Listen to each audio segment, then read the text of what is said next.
Artemis was the Greek goddess of the hunt and of wild things, later syncretized with the Roman goddess of the hunt and the moon Diana, but worship of her dates back to pre-Hellenic Indo-European origins. In the Greek tradition, she's the twin sister of Apollo, daughter of the Titaness Leto, and the supreme god Zeus. She's one of the virgin goddesses. As a child, when her father Zeus asked what she wanted, she replied eternal virginity, and as many names as her brother Apollo had, and a bow and arrow like his. As the goddess of the wild and the hunt, she's often depicted with a stag as a companion, or with hunting dogs. And if there's one theme that can capture the multitude of myths about her, it's that one does not disrespect Artemis. Her revenge will be swift. She learned this attitude early in life, after Niobe, the queen of Thebes, claimed that she was more deserving of celebration than Leto, since she had 14 children and Leto had only 2. Apollo and Artemis. In response, Leto sent Apollo and Artemis to kill all her children with their bows and arrows.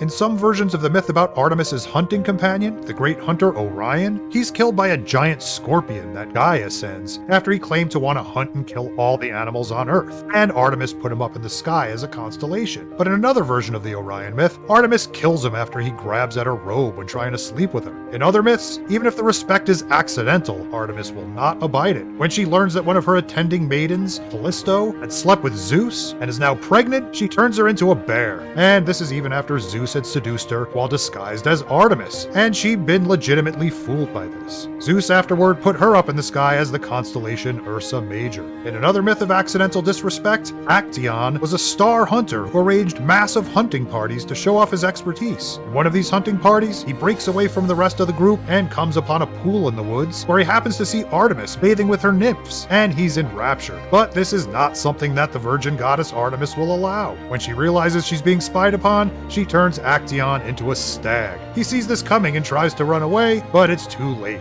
He tries to find his friends, but this turns out to be a very bad idea. All they see is this magnificent stag, and they send their hounds after it. Hounds tear the stag to pieces, and the whole hunting party celebrates, all the time wishing that Actaeon was around to see their kill. This goes back to that cardinal rule that's engraved on the Oracle of Delphi: know thyself, you are mortal, and disrespecting the gods will be punished, even if you do it accidentally.